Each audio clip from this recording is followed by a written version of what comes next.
Les filtres plantés de végétaux traitent nos eaux usées en s'inspirant des processus d'épuration que l'on retrouve dans la nature. Ils ont prouvé leur efficacité depuis plusieurs décennies déjà dans des climats tempérés. Les filtres plantés de végétaux sont particulièrement adaptés au climat tropical où ils nécessitent moins de surface au sol qu'en climat tempéré. Ils ont aussi l'avantage d'être résilients aux aléas naturels comme les cyclones ou les fortes pluies. À la différence des stations d'épuration classiques, certains types de filtres plantés permettent à la fois de traiter les eaux usées et les boues. Bien que relativement simples à construire et à maintenir, les filtres plantés de végétaux impliquent des interactions complexes entre l'eau, le sol, les plantes, les micro-organismes et l'atmosphère. Il existe des filtres plantés à écoulement vertical et horizontal. Les différences majeures sont le sens d'écoulement des eaux dans le massif filtrant, ainsi que les conditions de saturation qui répondent à différents objectifs de traitement. En milieu tropical, généralement, ce sont les filtres plantés à écoulement vertical qui sont conseillés. Les eaux usées sont déversées à différents endroits sur la surface du filtre via un mécanisme d'alimentation par bâchée. L'alimentation par bâchée permet de recouvrir l'ensemble du filtre d'une lame d'eau uniforme, ce qui fait travailler toute sa surface et diminue le risque de colmatage. Les eaux usées sont d'abord débarrassées de leurs particules en suspension. Celles-ci sont principalement retenues à la surface du filtre pour former une couche de dépôt organique biologiquement active permettant de stabiliser les boues.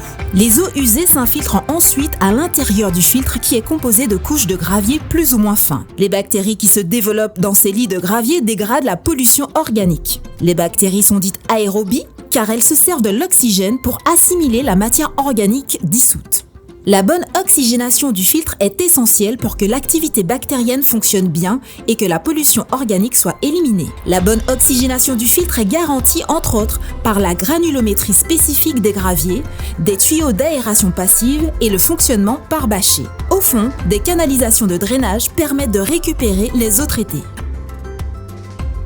Le rôle des plantes dans l'élimination de la pollution des eaux usées est minime. Les plantes jouent un rôle principalement mécanique en assurant la perméabilité du dépôt organique. Les tiges percent le dépôt, ce qui permet aux eaux usées et à l'oxygène de continuer à passer dans le filtre. En milieu tropical, les études ont montré que les Heliconia psittacorum, plus connus sous le nom d'oiseaux de paradis ou bec de perroquet, sont des plantes particulièrement adaptées pour jouer ce rôle et elles sont appréciées pour leur aspect esthétique. Il est important de choisir une espèce locale pour prévenir tout dommage dû à des plantes invasives. Il faut toujours maintenir un équilibre entre tous ces phénomènes physiques et biologiques du filtre planté. Cela passe par une conception adaptée et une maintenance régulière. Lors de la conception du filtre, il est très important d'estimer correctement les charges de pollution et les charges hydrauliques qui vont arriver à la station, car ce sont elles qui conditionnent la taille de la station. Une fois le filtre en fonctionnement, il faut impérativement veiller à réguler la population bactérienne. Un excès d'activité bactérienne pourrait entraîner le colmatage du filtre et son dysfonctionnement. Pour cette raison, les filtres verticaux sont alimentés de façon alternée. Généralement, le système tropical comprend 2 filtres alimentés à tour de rôle pendant 3 jours et demi. Il y a donc une phase d'alimentation des filtres et une phase de repos pour permettre l'autorégulation des bactéries.